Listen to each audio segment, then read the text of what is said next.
Hi, welcome to the Collection Connection. I'm Nate the Great. I'm on spoiler. Dave Tigerman Smith.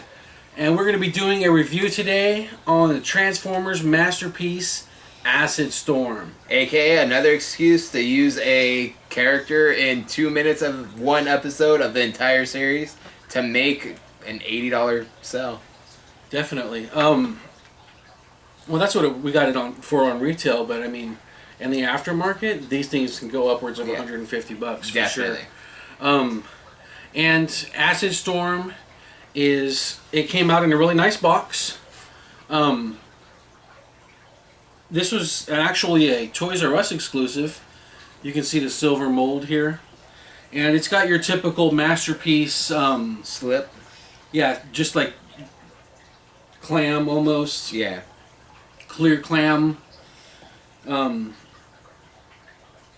Clear clam box. It comes with a really cool stand that can be used in either the robot Or the jet. or the jet mode.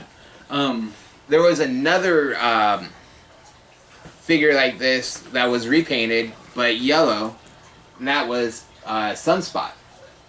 Yeah, Sunspot. And there's another use of this mold, a couple more actually. The most famous ones, Starscream. Thundercracker. And I believe that's all of them, No, right? Starscream, Thundercracker. Thundercracker.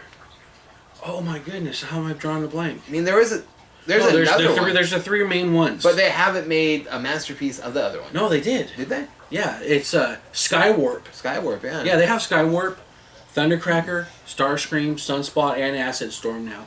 And Sunspot and Acid Storm are more of the ancillary ones. They don't really appear too much in the cartoon They version. were in 3 minutes of one episode of the entire series. Like when you watched the interactions that happened on the planet of Cybertron, the robots would be in this form, the same as Thundercracker, Skywarp, and Starscream, but they would transform into like this triangular Yes. looking, almost like a sideways pyramid looking robot.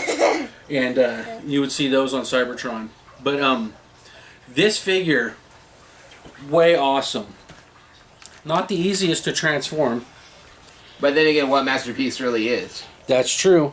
But you pay for it with the detail. You get hip joints, knee joints, good foot articulation, arms, elbows, shoulders, great face, the arm shoulder cannons, and you can actually, with the masterpiece line, here, you can check it out, buddy, while we're filming. Just try not to do anything damaging to it. With the masterpiece toy line, they are, well, I'll start it like this. The Generation Transformers, the Generation 1 Transformers, most Transformers there aren't really ones to go and play with as much imagination-wise. Like when I would play with my G.I. Joes, I would throw a blanket on the floor, it would become a mountain, and I would put the Joes in there and they would fight some Cobra and some concocted scheme that I had. But most of the fun that I had playing with Transformers as a kid was just transforming them back and forth. You know, so with the masterpiece, as far as that goes, here, you can take it off the stand, pick it up. With the masterpiece, as far as that goes, it's not going to be something you're going to go transform back and forth, back and forth. But what the G1s were lacking, what do you think the biggest thing the G1s were lacking? The articulation. The articulation, posability, Accessories. You know, the things like when you transformed Megatron from the gun to the robot was useless. Yes. It was, the vehicles were always more something you could play with and use your imagination, but the robots were pretty useless. With the exception of, let's see, G1, let's see, Optimus Prime. Grimlock was pretty cool. Yeah, Grimlock was pretty cool. Optimus Prime was cool. Soundwave, Blaster, but the G1 planes, like Starscream, Thundercracker, these ones didn't even this Acid Storm didn't even come out in G1. Yeah. But the G1 planes, they had shoulder articulation. Yeah. They didn't have any elbow articulation.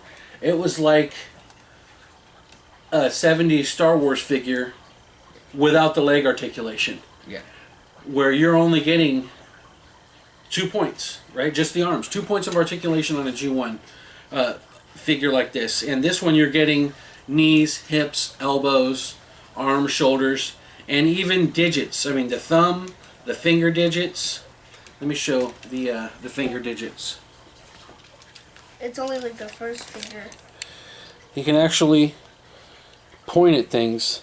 Index finger, make a fist, put the finger on his trigger. These 3 digits here are fused, but they still bend. And then you got a good thumb on there, so he can give a high five. He could point to somebody. The middle digits are kind of fused, so he couldn't give somebody the finger if he wanted to. But Which we tried. Which we tried, yes. But pretty close. Pretty close. So, and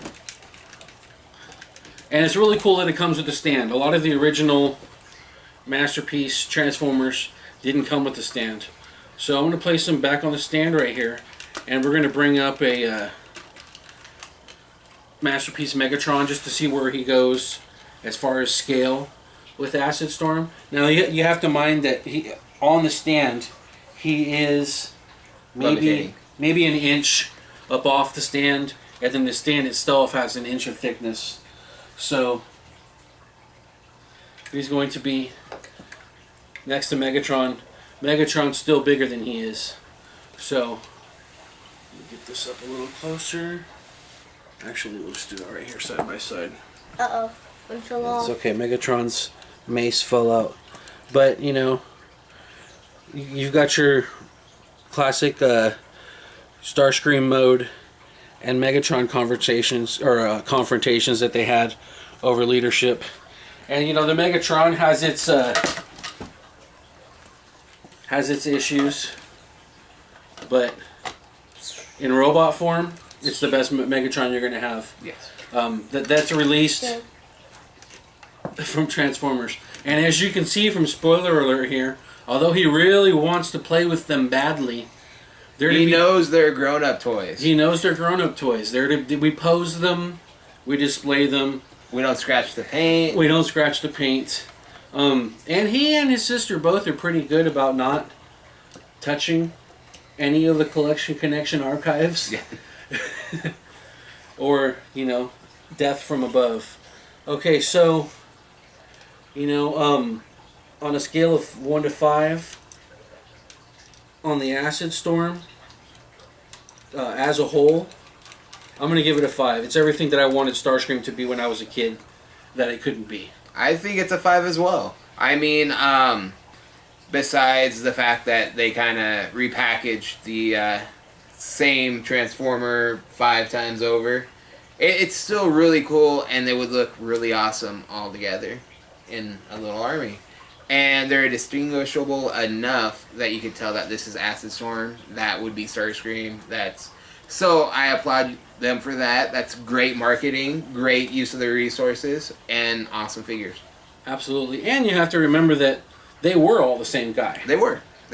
You know, they were all repaints. You know, as part of being robots off the assembly line. So, you know, here it is. Masterpiece Acid Storm. Thanks for watching. For the Collection Connection, I'm Nate the Great. Dave Tigerman Smith. And we're looking forward to seeing you soon. And if you would like to donate a Masterpiece Grimlock to Dave Tigerman Smith, feel free. If it doesn't come down the pipe, I'll get one soon enough, man. But it'll be mine, and you'll just get to look at it for reviews. I think we'll go in house and just give it to me. All right, thanks for watching. We'll see you soon.